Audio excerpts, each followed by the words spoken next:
welcome back today. Now, I posted a post that said I was going to focus mainly on shorts. I might do the opposite. But let's dive into this recap. And we have some big news. Well, first off, Minute Maid Park is now not even a park. And they have announced the Rookie of the Years.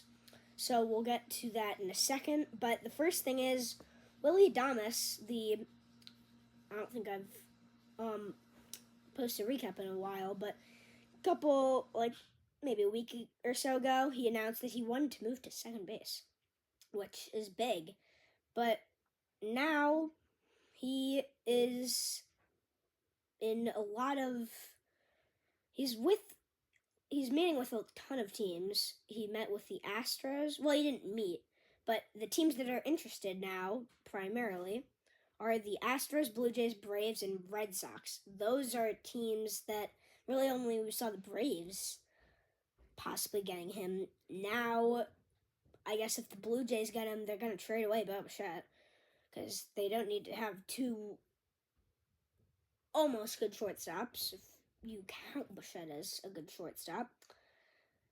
Astros, I guess Pena's not the best. You could also move Pena to second, but then what would you do without Altuve? So, I don't know. I think you just have Pena and Adames just play short, or because if Adames is going to move to second, then why would the Astros need him if they have Jose Altuve?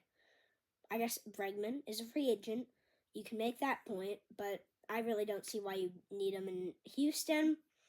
Braves, they have Orlando Arcia. When your rival team is making fun of you, you know that's not going good for you. Last year, of course, the Phillies. It was a whole bit of, just, so game 2, I'll slightly recap this. Game 2, we got,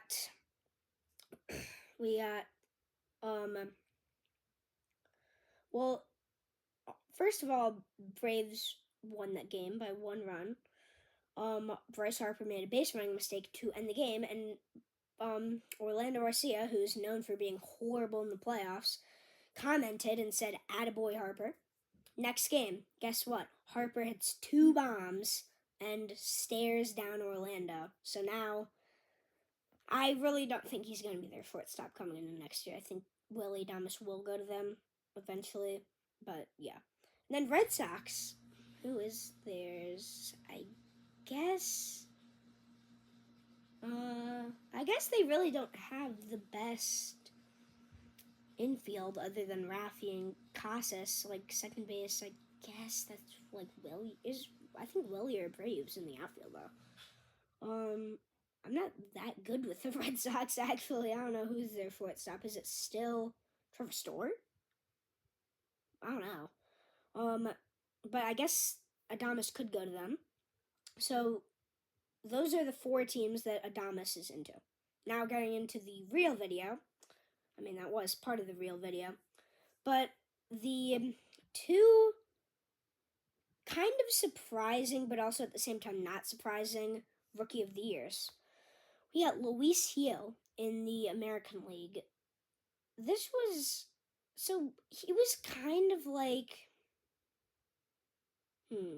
I'm looking at the article right now, and it says Colton Cowser and then Austin Wells. Cowser, I think, might have been the right guy. Gil was great, or Gil was great in the first half. Wasn't the best in the second half. Wells was good, decent. There weren't that many good,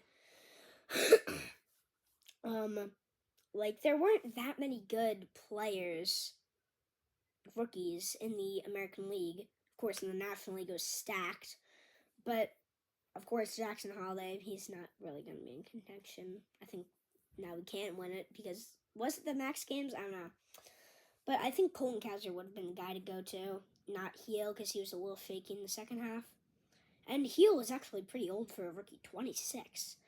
The next guy is the non-surprise, kind of non-surprise, because the guy is facing up against the two guys.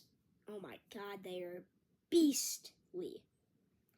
Paul Skeens, the most hyped player in the MLB, maybe, could be Dale Cruz, could be, who knows. But one of the most hyped prospects of all time, Skeens, a pitcher, has the filthy, infamous Splinker, a phenomenal slider, a fastball, curveball, I even think. He has a normal splitter, like he can throw anything. And he's been so popular across the baseball world. Shout out to the two really great players who, in my opinion, did finish behind Skeens. But if Skeens wasn't there, it would be an all-out brawl of who would be in first place with the two Jacksons, Jackson Merrill and Jackson Chourio. Merrill came in second and Chourio came in third, but both had phenomenal years. Merrill, Padres, Chourio, Brewers, two of the most exciting teams in the MLB, and those two rookies are something special. I mean, I'll be so scared as a Phillies fan. I'll be so scared of them. Just watching them. Chourio had that clutch homer in the wild card, even though they ended up losing that game. I think they lost that game. He had a bunch of homers in the wild card. There were a ton. But he's just raw talent-wise. The combination of the speed, the power, the contact, the fielding ability. It's just everything's there. Everything is there that you want to see from a rookie. Same with Jackson Merrill. Fast. He's fast. He has a glove. He has power. He had like 25 home runs as a rookie. That's pretty good for a rookie. He had like a 290 average. The guy, if there wasn't an actual alien in baseball with Shohei Ohtani, could have been in MVP conversations. Like, both of them. Now, the other thing that we're going to talk about is something little, like, we don't have a new ballpark, but a ballpark's changing its name. No longer Minute Maid Park. It is, how do you pronounce that? Approximately 10 hours later. It is Dakin Park. Dakin Park. That is a absurd, weird name because I'm just so used to it being Minute Maid. It kind of hurts my mind just thinking about it. Dakin, like, what's the point? Minute Maid is one of the more underrated stadiums, in my opinion. Why change the name? It's a perfect name. I like Minute Maid. It just sounds pretty good. Dakin Park? I mean, that sounds like a Little League team. Why do you want one of the most famous teams in the MLB playing in a stadium that sounds like it is a Little League stadium, but is one of the biggest in the sport? That's what makes no sense. And the other thing that makes no sense is you watching this video and not subscribing. So just subscribe. It's free, it's easy, and it helps out a ton. And I'll see you guys next time.